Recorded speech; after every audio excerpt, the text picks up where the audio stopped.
Good Tuesday evening to you. Hope you're having a great day. Thanks for joining More Sports and Les Levine. Dave Bacon filling in for Les Levine tonight. We will be joined by Browns beat reporter Dan Labbe a little later in the show. MLB national writer Anthony Castrovince will be along.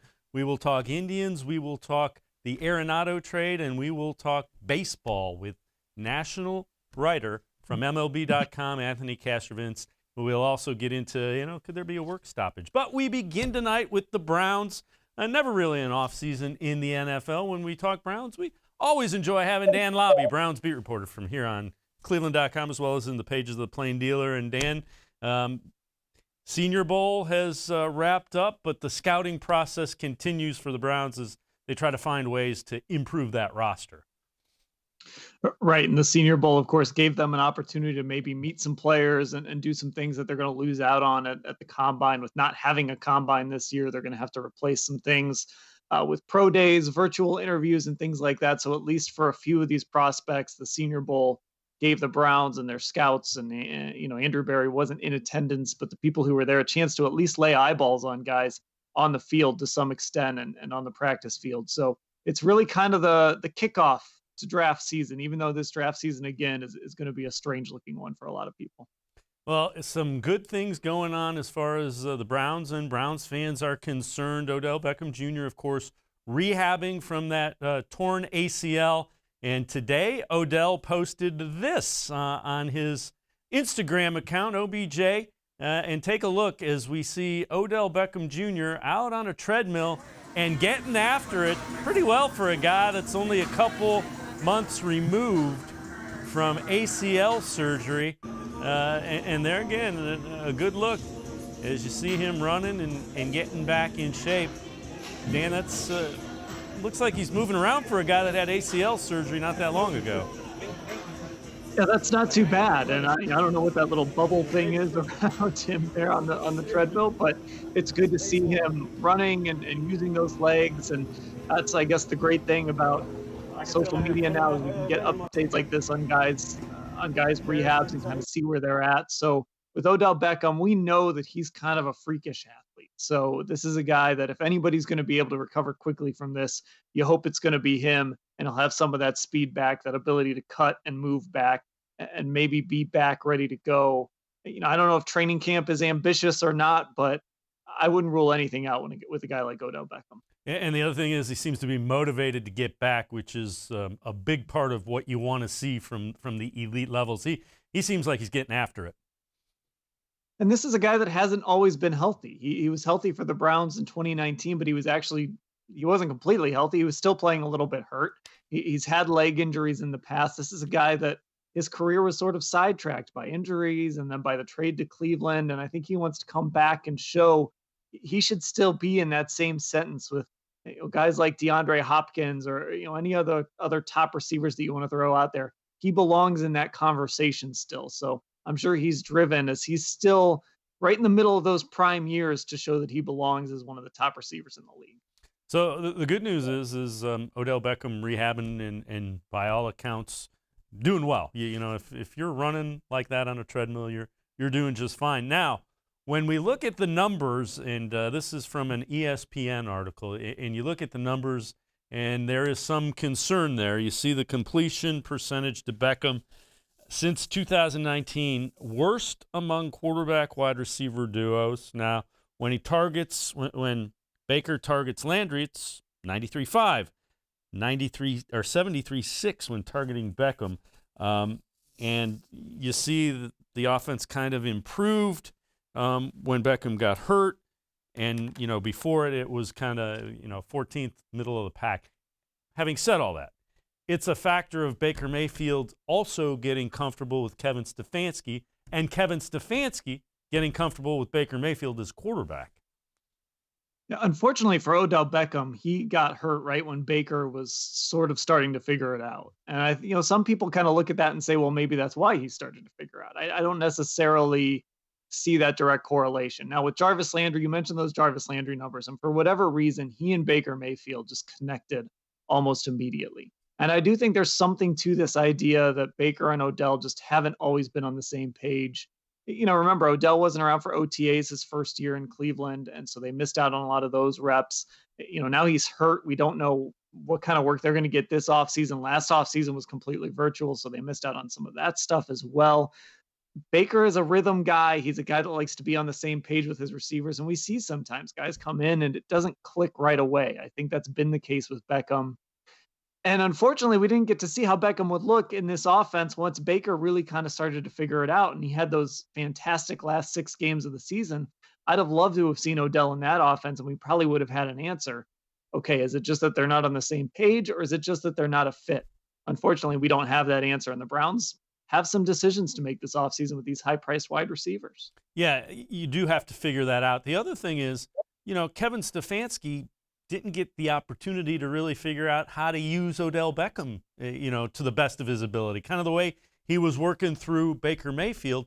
There are certain things that you can do with Odell Beckham that you can't do with anyone else on this roster. And I think we saw it, especially in that Dallas game. He ran the end around pass for Jarvis Landry to throw to Odell Beckham Jr. for the touchdown. We saw little glimpses here and there. Odell had a big catch against Cincinnati. He had that run against Dallas. Who knows how that Dallas game turns out if Odell doesn't turn what could have been a 15 or 16-yard loss into a 50-yard touchdown run. So they've seen that dynamic player at work, and it's just a matter of Kevin Stefanski tapping in a little bit to what he was able to do with Stephon Diggs before he came to Cleveland. And he had that kind of dynamic downfield receiver who really wants the football. He's got to go back and maybe tap into that a little bit to figure out how to involve Odell more in this offense. And keep in mind, he's trying to figure out Baker Mayfield, trying to figure out Odell Beckham. It's easier to do with Nick Chubb and Kareem Hunt because those are blocking schemes. And so I think I get the concern. The bigger concern is, do you see them paying 2 wide receivers, in essence, $14, $15 million a piece? And do you see them potentially doing that long term? I don't see it happening long term. And I think there is going to come a point here before the league year starts where they sit down with Jarvis or they call up Odell Beckham's agent and they say, look, we want to keep you here, but this contract, it's not tenable. We've got to figure out a way to reduce this number a little bit and do some of those cap gymnastics that teams are so good at.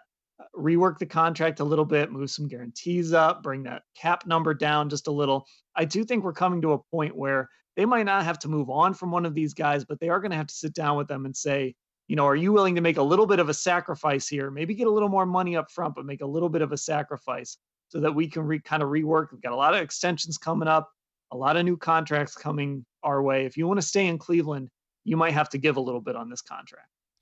Dan Labbe, Browns beat reporter for cleveland.com, as well as in the pages of the Plain Dealer. We're going to step aside, take a quick time out. On the other side of break, Browns stock watch, who to buy, who to sell. We'll also take a look at some free agents that might have the Browns' attention. Dan Labbe and I will be back after a quick time out. More sports and Les Levine will continue.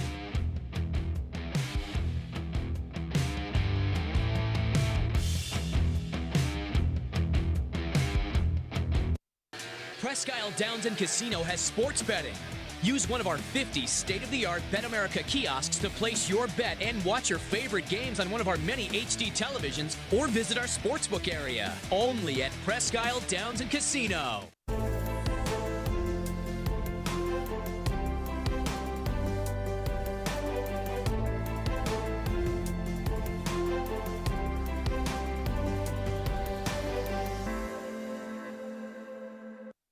Do you like Ohio State football? Would you like to get information from me, Doug Lesmerises, about Ohio State football without having to look at my face? We have got the plan for you. Become an Ohio State text subscriber through cleveland.com. You send a text, 614-350-3315. What do you get? 2, 3, 4 texts right in your phone every day about Ohio State football. Inside information, polls, voting, all kinds of things. You can be on our podcast. We take text subscriber questions on our Buckeye Talk podcast every week. If you really want to be involved with Ohio State football, in season or out of season, become an Ohio State text subscriber from cleveland.com. Send a text to 614-350-3315. 14-day free trial. What do you have to lose? $3.99 a month after that. 888-350-3315. I'll see you in your phone. Tri-C is here for you. Now more than ever, you need a post-secondary education. So I encourage you to start your journey here at Tri-C. The majority of fall classes will take place online, but we've added a variety of formats to meet your learning needs, and we've taken many steps to keep you safe on campus. Whether you're ready to get started or your four-year plans have changed, Tri-C is where futures begin. The Ohio Lottery Partners in Education program recognizes role model students and teachers from across Ohio. Nominations can now be done completely online. To nominate a deserving teacher or student, go to ohiolottery.com. In the About section, find Partners in Education. There you will find links to the nomination forms. Students kindergarten through 12th grade can be academic all-stars. Teachers can be honored as a Teacher of the Month. The Ohio Lottery Partners in Education, where stars shine.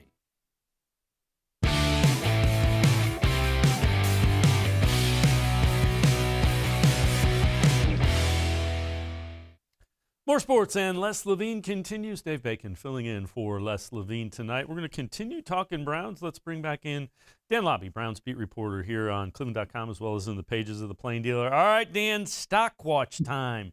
Let's take a look at the Browns stock. Who you buying? So there's two guys that I really like that I would buy next year based on what we saw this year. And the first is Ronnie Harrison. I talk about him all the time, but I really like the upside. He's still really young. He's under control for another year. And I just like the idea of him and Grant Delpit pairing up to be that versatile safety combo that I think Joe Woods wants in the back of his defense. And I think he showed us he can play the deep safety. He can play in the box. He can do all those things you want him to do. And that was also sort of a role envisioned for Grant Delpit. So, Ronnie Harrison's a guy that was sort of a revelation, struggled a little bit with injuries, but that's not really his history through his career. So I think some of those were outliers. Should feel more comfortable with him. The other guy, I'm going with Donovan Peoples-Jones. I know we just talked about the two high-priced receivers, but Peoples-Jones' numbers, when you kind of looked at him, he didn't catch a lot of passes. I believe it was 14 passes. He got 2 touchdown passes, but it just felt like more. It felt like he was really impactful when he was on the field. And for a 6th-round pick, if they can get that kind of production out of him, and they like to use different receivers and different packages and different alignments, I wasn't sure what Peoples-Jones was going to be in this offense, but I really liked what I saw out of him this year. So I'm going to buy him a little bit too. Nice tall target too, kind of that extra target down in the red zone. All right, who we selling? Who you looking at that we're selling on this Browns roster?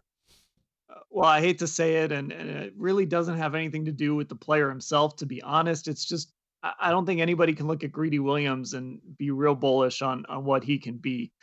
This is a guy that basically lost 2020 to a nerve injury, and who knows how he's going to come back in 2021. It sounds like he's going to be able to come back, but you can't go into the season thinking, all right, now let's see what we have in Greedy Williams. You've got to know what you have in that other cornerback position across from Denzel Ward. So unfortunately, that lost season means Greedy Williams is going to have to come in, a John Dorsey draft pick, by the way, not a Sashi Brown pick, not an Andrew Berry pick, a John Dorsey pick. He's going to have to come in, and he's going to have to fight for that position. They could draft a corner. They could sign a corner. There's going to be a lot of traffic in front of Greedy Williams, and I just think this lost 2020 is going to be a real problem for him moving forward. And anybody else that you're selling on that, or are you staying with that there? I'm just staying with Greedy right now as far as the guy that would. I mean, Mac Wilson is another guy that certainly didn't live up to what he was supposed to be at the linebacker position. So maybe put him in that mix as well. What do you do with Denzel Ward? That's another guy that, when he's been on the field, he's been what you thought he might be. But again, he's missed multiple times, concussions. You can't hold the COVID against him, but it seems like there are some questions about durability. It's something they're going to have to figure out. You played 13 games as rookie year. You played 12 games the last 2 seasons. You mentioned the COVID, obviously, that's an outlier. I think the good news is that rookie year, when he missed games, it was with the concussions, but we haven't seen concussion issues continuing. Obviously, that would be very concerning if that were the case. It was soft tissue stuff in year number 2. And some of those missed games were precautionary. They just decided to wait until the bye week to bring him back. I think if it would have been a playoff game situation or something like that, he maybe could have played one or two of those games towards the end of that injury. So we just haven't seen kind of the chronic things with Denzel Ward that he could maybe, they were sort of outliers. They were sort of individual cases. They weren't things like, oh, this guy just always gets concussions or it's always hamstring injuries or something like that with him. So that's a positive, but maybe Denzel's just going to be a guy who's going to miss 3 or 4 games a year. And you factor that in when you decide just how much money you're going to give him. To me, though, I'm picking up the 5th-year option and I'm going to start talking extension with him this offseason. Yeah, without question. All right, time to take a look at some free agents, and you kind of chronicled a couple in the pages of the Plain Dealer. You wrote some of these that we're gonna talk about. Let's talk. What do you like about Trey Hendrickson? I like that he had 13 sacks. That's one place to start. The other thing is when I went back and looked in 2017, there's some things he checks off as far as athletic testing numbers. He actually ran his 40 time almost the same as Myles Garrett. His 10 and 20-yard splits were about even with Myles Garrett. Now, there were other athletic testing numbers where Garrett, Garrett blew everybody out of the water on the defensive line in that combine. So you can't compare everything. But I think you look at Trey Hendrickson, he hasn't done it year to year. It took him a little while to get on the field. He was a 3rd-round draft pick, I believe, back in 2017. But once he got on, he was impactful. So if you're going to go spend money on somebody, why not make it a young guy going into his 2nd contract? You like some of the athletic stuff, which an analytics front office is going to love. Sign him up long-term, and you have your 2 pass rushers, your 2 bookends kind of on that defensive line for the next 4 or 5 years. All right, another guy that you mentioned was Brian Poole. Take us through that, what you saw with him, how you think he might fit. Poole is interesting. He's coming off a shoulder injury. His season was shortened last year. He's not an outside guy. So we just talked about Greedy Williams. He's not a guy you would bring in to replace Greedy Williams. He's a slot guy. But if you could get him he's been playing on 1-year deals in New York for the last couple of years after getting drafted by Atlanta. If you could get him in the $6 million a year range, which is about what you were planning to pay Kevin Johnson when you factor in all the incentives and things you put in his contract, you could have a really good slot corner. And again, that's going to be something really important to Joe Woods. He'll use his safeties, in those nickel formations. But if you can kind of lock down that slot position, it gives you a little more flexibility with what you want to do inside. So not a replacement for an outside corner, but definitely a guy who could play on the inside. Another guy that you chronicled is Curtis Samuel, former Ohio State Buckeye. What are you thinking with the wide receiver who's played with the Panthers for a number of years? A really versatile guy who's coming off his best season, brings you a lot of things that, I mentioned it with Donovan Peoples-Jones. The way Kevin Stefanski uses his receivers, they've got to play multiple positions. They've got to play inside. They've got to play outside. He obviously likes to hand them the football. He lets them throw the football. He gets creative with how he uses his receivers. And when you look at Curtis Samuel, he picked a great time to have one of his best seasons. This is a guy who could come in and offer you some versatility, especially if you did make a decision to say, move on from Jarvis Landry or move on from Odell Beckham Jr. He's not going to replace those guys necessarily, but he can give you some of the versatility that you would lose, especially if we're talking about a guy like Jarvis. Okay, there's some talk in Houston that in addition to getting rid of Deshaun Watson, who has made it clear he doesn't want to be there, that J.J. Watt may be another one that they go full rebuild mode. Bleacher Report has done a thing where the Browns are the number 3 landing spot. Buccaneers, Patriots, Browns are 3rd, and the Chargers are 4th. You interested in J.J. Watt? What are some concerns? If he's healthy, that's a nice running mate opposite Myles Garrett. I think you have to look at everybody. And we saw last year they really wanted to stick with the veteran over there and Olivier Vernon. And, with a guy like J.J. Watt, you could trade for him, give up maybe, I guess it would depend what it would cost, maybe a late day 2 pick. You're bringing in a guy that's not going to strap you cap-wise for years and years and years. You're sort of bringing him in for however long you want to keep him. You can get a look at him this year and see what he's still got left. I would be a little worried about the age. The overall production was down a little bit this year. He has had trouble staying healthy in the past. Now, he did play a full season this year, so that's a plus. I would be a little concerned. I wouldn't go all in to get J.J. Watt, but if the price was right, I would certainly think about it. So you would have a veteran guy over on that side that what you're getting. Do you think it's kind of the way they were approaching Jadeveon Clowney last year? It seemed like the Browns were very interested in Clowney at a certain number. Do you think they kind of figure out that number with Watt and see if that works? Yeah, I think they figure out what they're willing to give up and what it would cost them in draft capital if they could dip into some picks next year. I think they're going to be very careful with their draft picks. If you're going to give up, let's say, a second or a third round pick or even a fourth round pick, I would almost imagine they would want to go to someone younger, someone that they have control over. I think about that Ronnie Harrison trade when they give up a fifth rounder for a guy with 2 years left on his deal. He's 24 years old right now. I think those are the sorts of players that if you're going to give up a draft pick for, that's what you would look at. That being said, if you think J.J. Watt is the missing piece on that defensive line, you can't be shy about it because your window is open right now. J.J. Watt will turn 32 in a few weeks. When you look at the Browns, how far are they away from being serious contenders? They have to fix the defense. Do you think they're a couple pieces away? Andrew Berry kind of poo-pooed that, but general managers that are thinking generally poo-poo those kind of ideas. I don't think they're that far. If you really kind of look at where they are in the pecking order, they're certainly not Kansas City, but then you kind of start getting into arguing, right? Maybe you don't think they're better than Baltimore because they didn't beat them, but they're not that far off from Baltimore.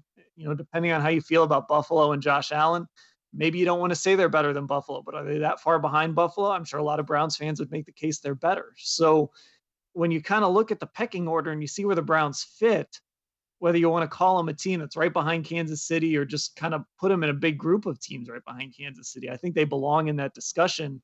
And if Baker Mayfield takes that next step, that's really the key to all of this. If Baker establishes himself as a top 10 or even a top 7, top 6 quarterback, the sky's the limit with this football team, especially like you said, if they go out and they shore up some of those holes in the defense. Dan Labbe, Browns beat reporter here on cleveland.com, as well as in the pages of the Plain Dealer. We're going to take a quick timeout on the other side of the break. Pro Football Focus ranked the rookie classes. We'll look at where the Browns came in. We will also take a look at who we think some breakout candidates might be for the Browns next year. More sports and Les Levine will continue. Stay with us.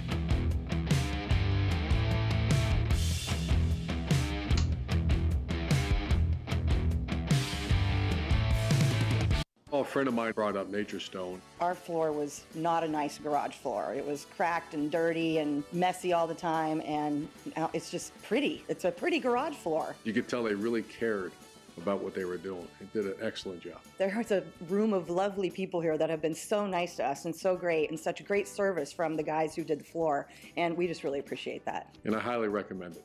Schedule your free cost estimate today at naturestone.com. It's not just a floor. Wow, it's Naturestone. There are tastes we remember. Every smell brings the happiness of times gone by. Experience this every time you walk into Gallucci's Italian Foods. Whether you need lunch on the go, a catered party, or that perfect blend of wine, meats, and cheeses, Gallucci's has exactly what you're looking for. Straight from Mama's Kitchen for old world traditions or original experiences. From the tastes you remember to new flavors you'll never forget. Gallucci's is a tasty branch of your family tree. When it comes to selling you a mattress, most retailers are handing you a long line of extra steps that drive up costs and create confusion. At the Original Mattress Factory, we simplify the mattress shopping experience by building mattresses and box springs in our own local factories and selling them direct to you. It's short, sweet, and simply makes sense. So experience more than just the mattress store. Experience an original, the Original Mattress Factory.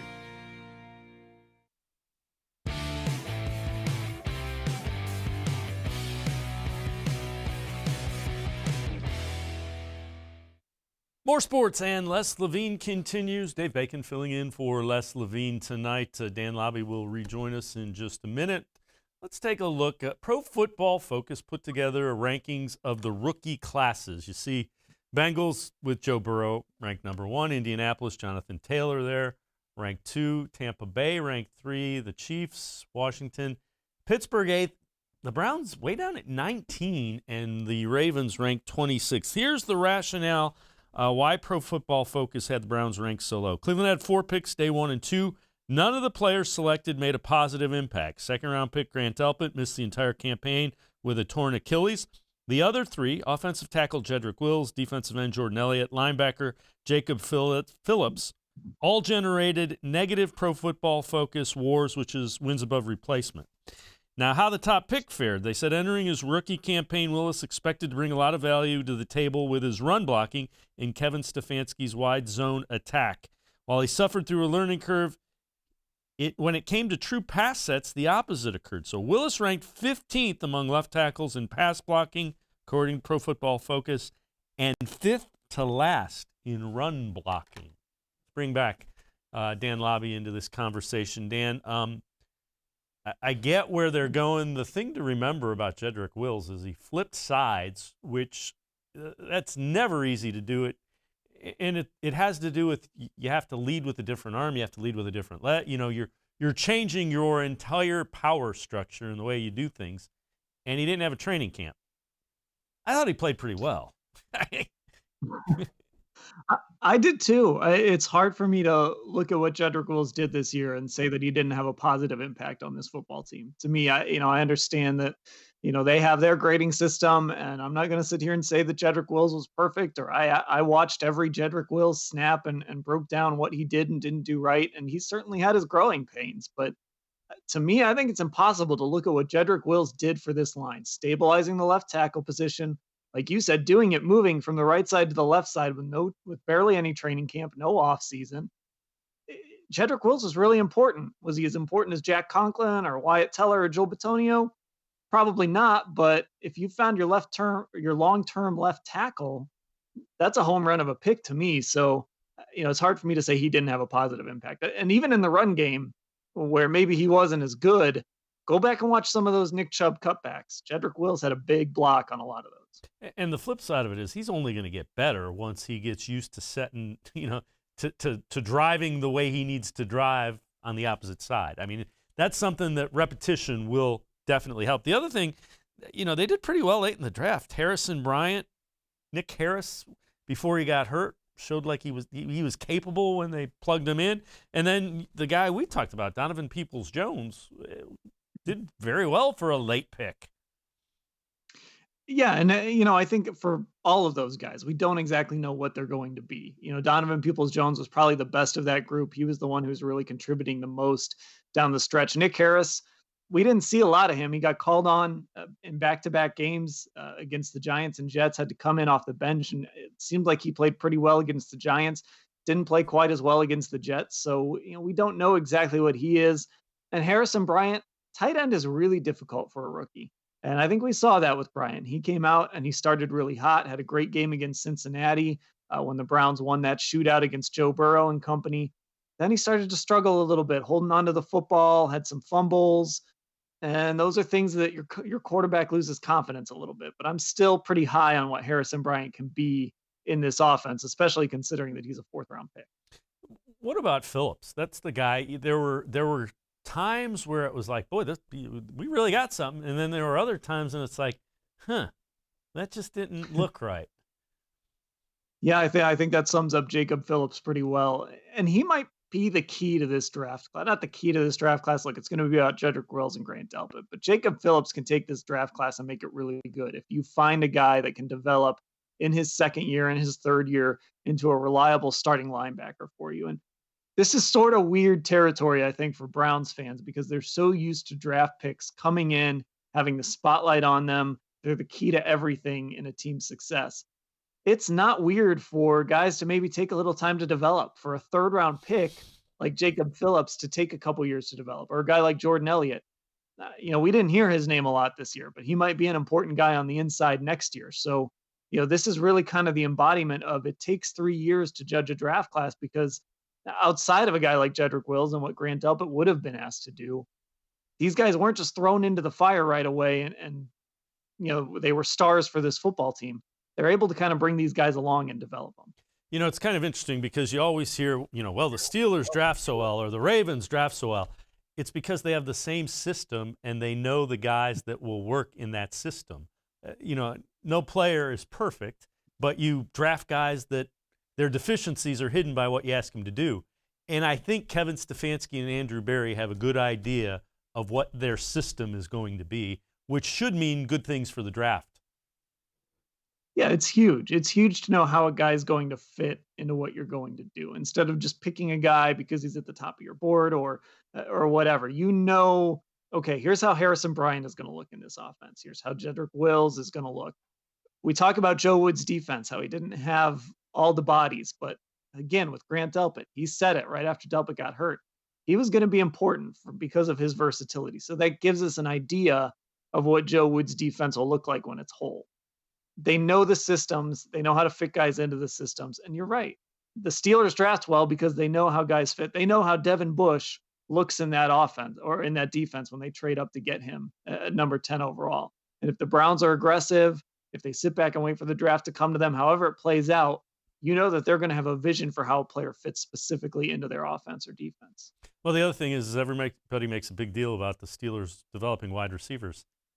They know what they're looking for in the prototypical Steelers wide receiver. It's been the same thing for a number of years. They go out and, okay, this guy checks the box. Here's our next wide receiver.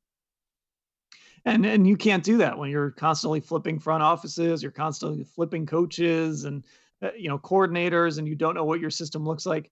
You need to know what a safety looks like in your defense. You need to know, do linebackers matter in this defense? What do your two ends look like? What do your, like you mentioned with the Steelers, what do your receivers look like?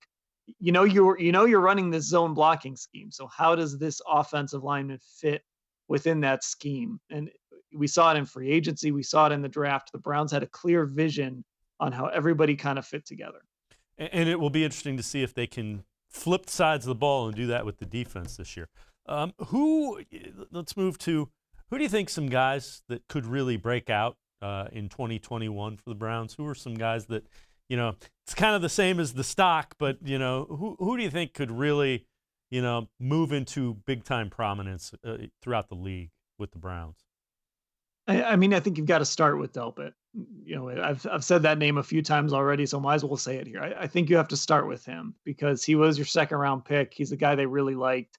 And it was just so obvious what they were doing last year. We knew they were going to take a tackle at number 10. We knew they were probably going to take a safety in the second round if it felt right.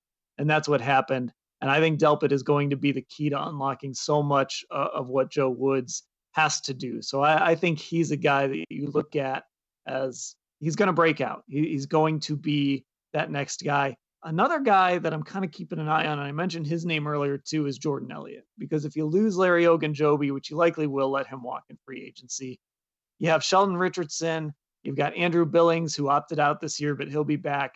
And now you're going to be counting on Jordan Elliott to come in and kind of fill that void, either as your third interior lineman, or maybe he's one of your starters on that defensive line.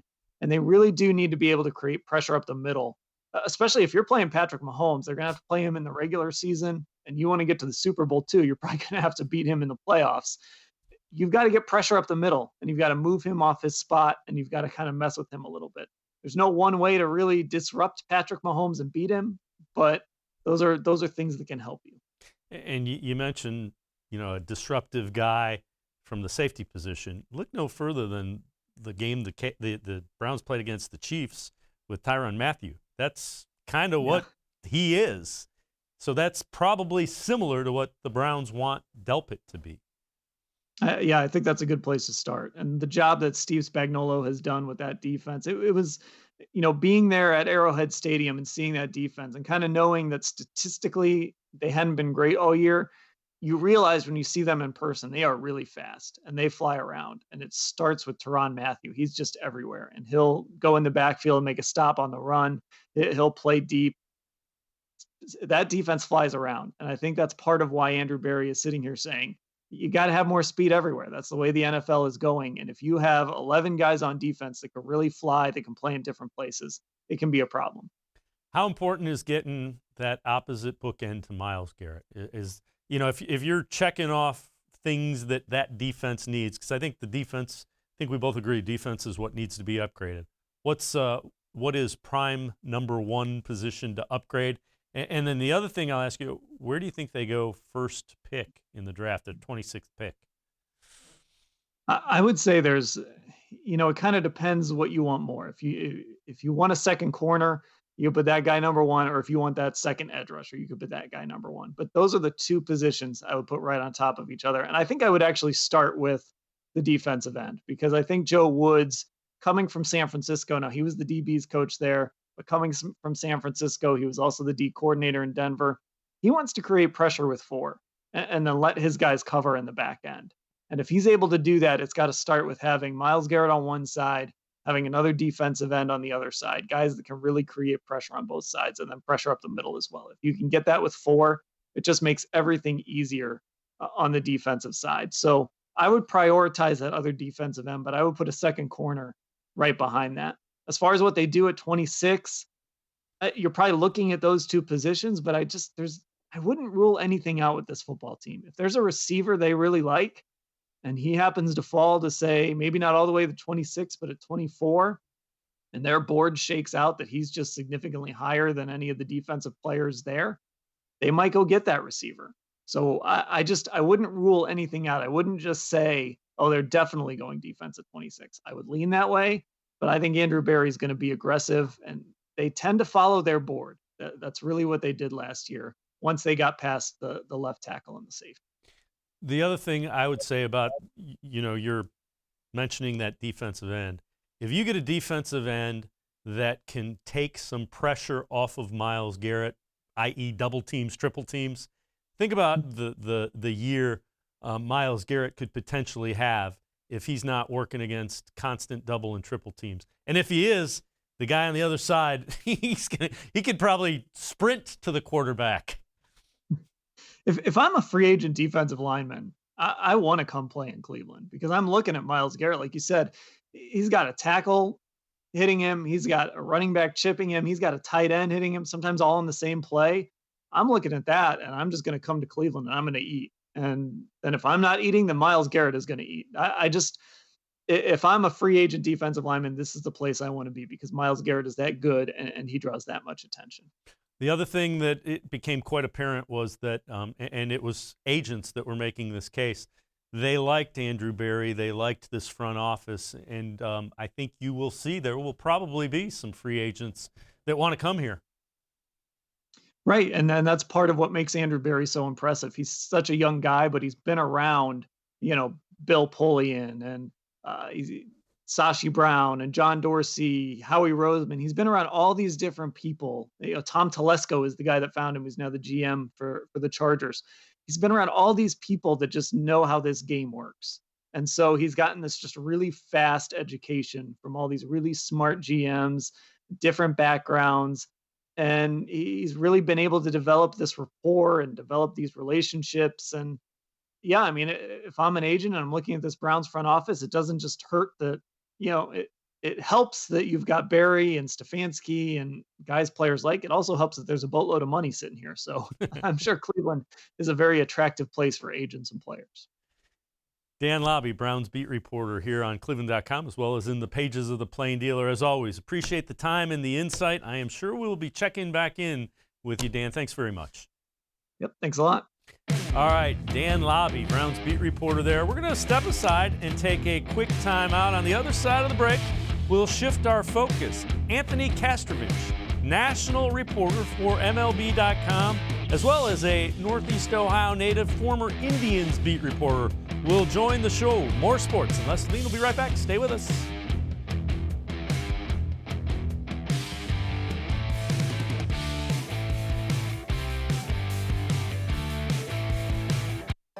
We're living in uncertain times, but you don't have to put your future on hold. At Tri-C, you can move ahead while staying safe and saving money.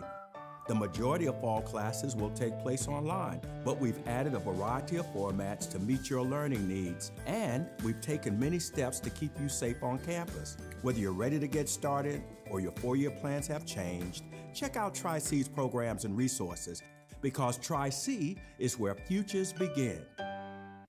Well, hello, everyone. Let me tell you a little bit about Browns Football Insider. For only $3.99 a month, you can get text sent right to your phone each day from me, Dan Labbe, Scott Pasco, and Ellis Williams. In addition to that, you'll receive a Football Insider newsletter every day with special things from us, things that you won't see anywhere else on the site, You'll get breaking news, analysis, features, film breakdown, and things like that. Texting us directly gives you a great chance to cut through the clutter of Facebook, Twitter, other social media, and avoid the trolls. Also, it's the only way to get your questions on the Orange and Brown Talk podcast. So why should you sign up? Try a 14-day free trial. You can cancel at any time. All it takes is one text, but you won't want to cancel. We have hundreds of subscribers join us over the last year. They love it and have stayed with us. We're seeing the Football Insider community grow every week. And it's only $3.99 a month, which is less than 14 cents a day. What I like most about Football Insider is the opportunity to connect with you one-on-one and really communicate with you. So how can you become a Football Insider? You can click on cleveland.com/Browns, the blue banner at the top of the page. Or easier yet, text me at 216-208-3965. Again, that's 216-208-3965. It takes attention to detail. With your local Bryant dealer, you're getting more than just a technician. You're getting someone who pays attention to your needs and the little things that make a big difference. It takes a dealer you can rely on. And to keep your family warm this winter, here, let me show you how this works. It takes Bryant. Bryant, whatever it takes. And to keep your family comfortable, it takes Smiley One Heating and Cooling. Find them at smiley1.com.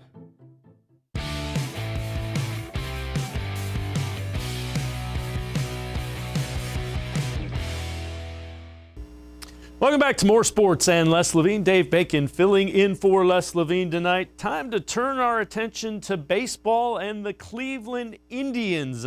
Indians busy signing a couple of guys over the past couple of weeks, making it official. Let's welcome in MLB national writer Anthony Castrovince.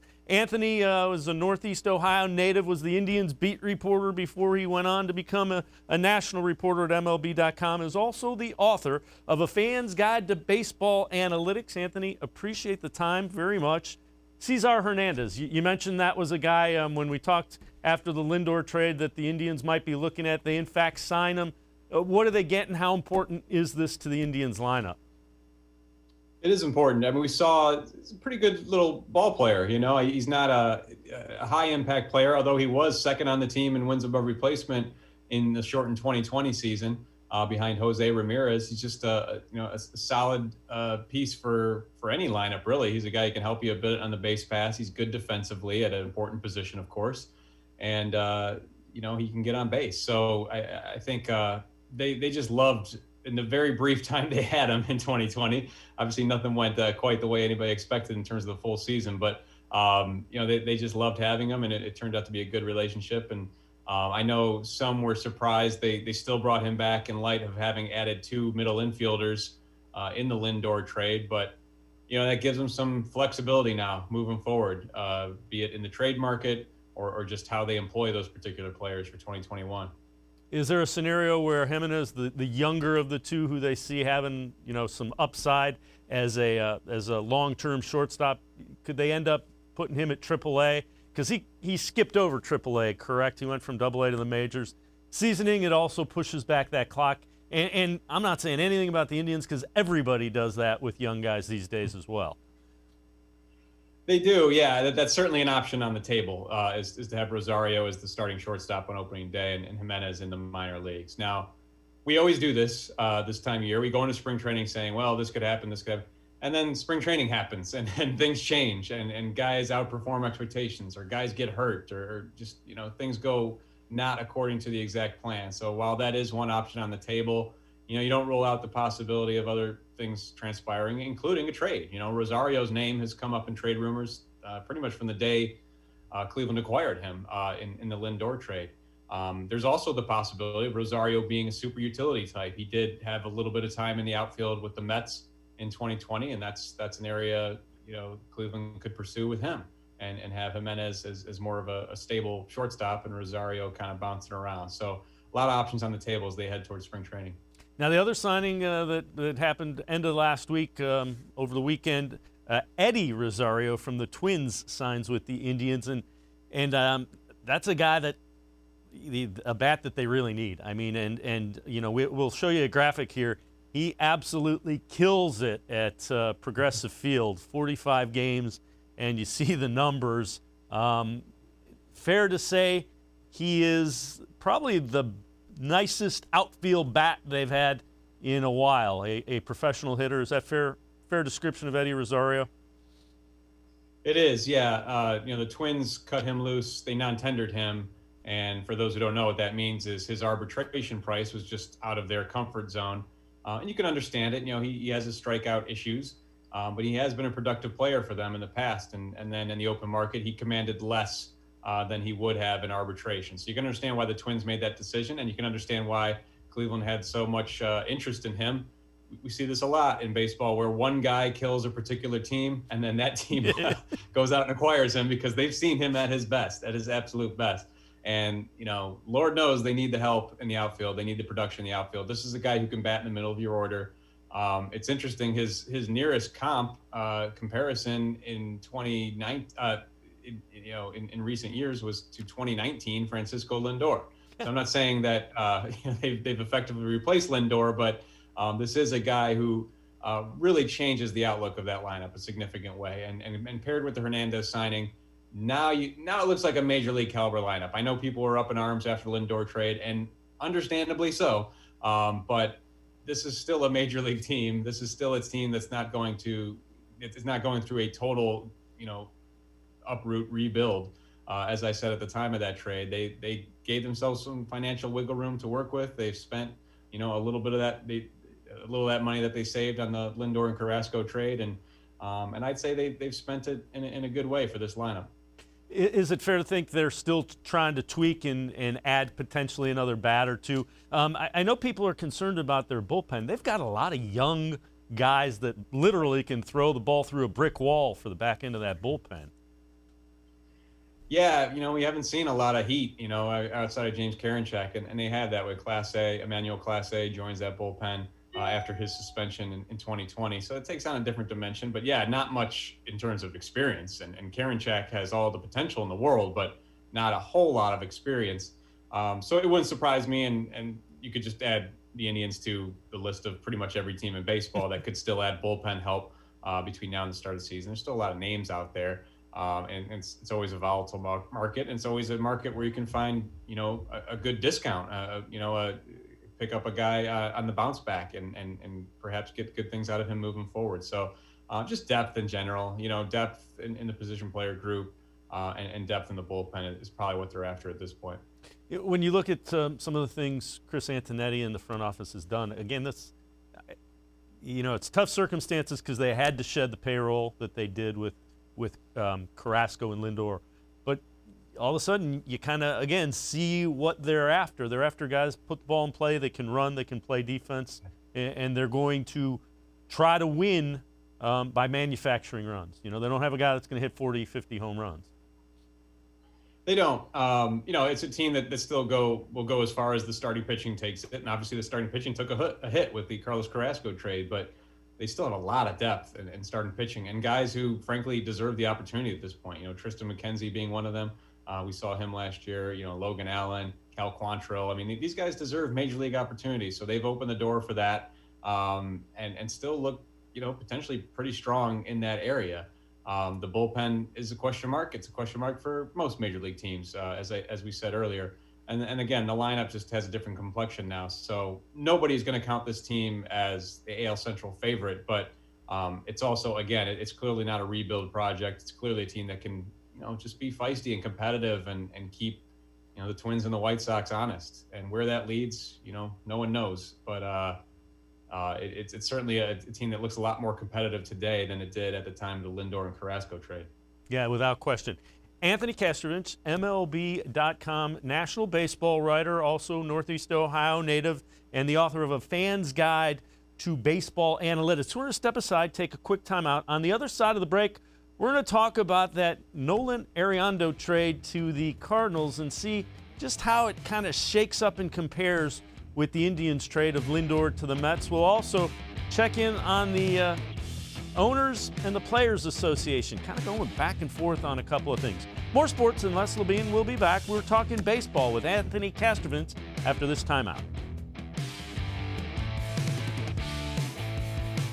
Shelly, we really need to get Nature Stone in our basement. I know, Herb, and it would look great in our laundry room, too. Coach, only Nature Stone is perfect for your basement and laundry room because it never needs replaced like damp carpet and moldy tile. That's why it comes with Russell's Promise, our true unconditional warranty. And Nature Stone is absolutely beautiful and so easy to clean. Schedule today at naturestone.com and get up to half your basement or laundry room floor free. Hurry, offer ends soon. Shelly, Nature Stone is perfect for our laundry room and basement. I told you. It's not just a floor. Wow, it's Nature Stone. When it comes to selling you a mattress, most retailers are handing you a long line of extra steps that drive up costs and create confusion. At the Original Mattress Factory, we simplify the mattress shopping experience by building mattresses and box springs in our own local factories and selling them direct to you.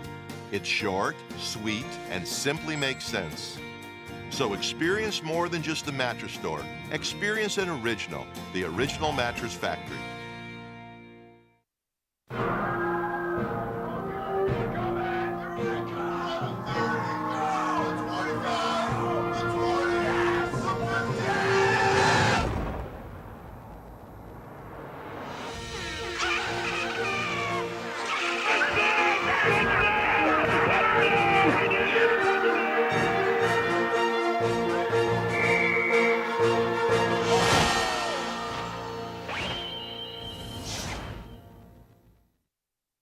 Presque Isle Downs and Casino has sports betting.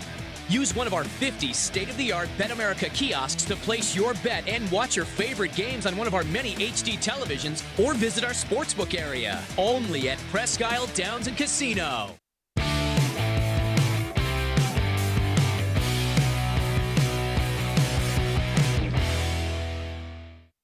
More sports and Les Levine continues. Dave Bacon filling in for Les Levine tonight. We are going to continue to talk baseball with Anthony Castrovince. He's a national writer for MLB.com, former Indians beat writer, Northeast Ohio native, and the author of A Fan's Guide to Baseball Analytics. You can get that wherever you find books.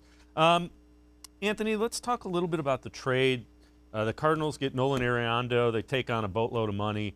How similar is the prospect haul that the Cardinals got to what the Indians got in the Lindor trade? And neither of them kind of wow you as far as what you got in return for star players. Right. Yeah, I would say, probably Cleveland's return was maybe stronger just because it does have more major league commodities, like known commodities. Prospects are prospects, and we don't know how that will rate. But in terms of how those prospects are rated, these were mid-tier type guys in the Cardinals system. Granted, that's a system that typically turns out more talent than is advertised. Those guys outperform expectations. Now they're going to a new organization, the Rockies. But the bottom line in all of this is that when you're moving a lot of money in this environment right now, it's hard to get quality return back. That's why Cleveland attached Carlos Carrasco to Francisco Lindor in that trade. Lindor was only, under control for one more season at north of $20 million. His trade value was just not, it did not match in real life, perhaps where it is in a fan's, hopes and wishes for the kind of prospect haul the Indians could have gotten back in that deal. It's the same thing with Arenado. That's a franchise cornerstone type player, but with a major contract north of $200 million. So the Rockies did what they could. It was a mistake to sign that deal with Arenado. That's really what it boils down to. They put themselves in a bad position. And this is what I tried to explain about Lindor in Cleveland, leading up to his, impending free agency. It's not that a team can't afford the player himself. It's affording him and being able to do the other things around him, and maintaining a payroll that's, commensurate with, attendance and market size and all these different factors. Colorado really punched up with that Arenado deal, and it felt good at the time, I know, for the fans, but very quickly they proved they weren't ready to spend around him. And if you're not ready to do both, you shouldn't sign the player in the first place. So Cleveland obviously came to the conclusion they were not ready to do both. And we can argue about whether or not they should have, but that's the decision they made, and better to make that decision and trade the player and recoup some assets back than to, go through this painful process that the Rockies just went through with Arenado, where he was frustrated with them and maybe them with him too. And, it ended like this in a pretty painful trade for Rockies fans. Well, yeah, and that was the whole impetus of that was Arenado went to them and said, you basically sold me a bill of goods. You said you were going to build around me, and you weren't able to. Right. Yeah, that's basically what it was. A player signs that deal. He's in a place where he's comfortable. But these players are competitive, and no one is more competitive than Nolan Arenado. That's his game. That's what makes him great. And it was just a bad position to be in. And then, frankly, it got worse in 2020 because he played through some pain with his shoulder. He did not have a very strong season, albeit a shortened season. And so that just hurt his value all the more. So I think with both of these trades, with Lindor and Arenado, you look at them and you go, that's it. But the financials being what they are, you can understand why, these were the best deals these teams could make. The other thing that we're starting to hear is some disagreement between the Players Association and the owners. There was delayed spring training, and they don't want to do that. So the owners suggested that. Players don't want to do it. Expanded playoffs, same thing, disagreement. Universal DH, disagreement. It surely sounds like we're headed into an area where this could be, some sort of work stoppage or anything like that. Is that where this could be heading? As if these two don't get a little bit more on the same page? I mean, right now they couldn't agree on the color of the sky. They're just in two different universes right now, and this shows it. I mean, delaying spring training. I work for Major League Baseball, so there's a caveat to everything I'm about to say. But I'm totally with the league on this one. I mean, we're in the middle of a pandemic, and delaying spring training just makes so much sense, especially if we look at the cases in Arizona as we speak, and delaying it and pulling off some of the scheduling that we had to do to get the 2020 season in the books. Having more doubleheaders. It just made so much sense, So I understand that the players wanted to stay on their training schedule, et cetera, but this just puts more risk on the plate in an already risky situation. I think buying another few weeks as the vaccinations spread through the country, it made all the sense in the world. But here we are, so they're going to plow through as best as they can and just hope to manage and not have any outbreaks like we had early in the 2020 regular season. And, the players will get their full pay as they would have in the 154 game schedule. I do think it would have been kind of cool to have a 154 game season again, like olden days. Yeah. And I do think that's something to perhaps revisit moving forward, expand the postseason, shorten the regular season, but it does not look to be the case for 2021. And the other thing that is kind of the universal DH just kind of is a head scratcher, why they would be against that, and also the expanded playoffs. What was the rationale behind that? Because universal DH keeps guys employed, guys that are getting up in the years that can hit. Well, this is all negotiation. Expanded postseason, it can benefit the entire industry, and so by extension, the players ultimately. If teams are making more money, if the league is making more money, that is ultimately probably good for the players. To their point, they're just concerned that when you expand the postseason field, it gives teams less incentive to be great. They could just build to be good, good enough to get in. And therefore, how does that impact them in free agency, where frankly they've already been impacted by many things, analytics chief among them. So that's their contention, and I understand that. But as far as universal DH is concerned, that's something they actually agree on. The league wants it, the players want it. It's all part of negotiation, though. So, you can't just. It doesn't seem like we're in a situation where it's just going to come without some other thing attached. And that was the case in 2020. It was part of the health and safety protocols. Maybe we'll still get there in 2021 some way, somehow, because I think I even heard from National League fans who were like, okay, yeah, this is not bad. I really do not miss watching a pitcher strike out with runners in scoring position, that sort of thing. Yeah, and the other thing is you're always concerned with a pitcher getting hit while he's batting. That's the big thing. You don't want a guy missing starts because he's trying to lay down a bunt and he breaks a finger or something like that. So, right. Anthony Castrovince, as always, appreciate the time and the insight. Thank you very much. Anthony Castrovince, national writer for MLB.com. Also the author of A Fan's Guide to Baseball Analytics. You can get it at Barnes & Noble, Amazon, anywhere where you get books. Thanks for your time, Anthony. I appreciate it very much. All right, Dave. Thanks for having me. All right, that'll do it for this edition of More Sports and Less Levine. Join us tomorrow night. The D-Man, scheduled guest, We will see you again tomorrow night. Stay safe, everyone, and have a great night. See you tomorrow.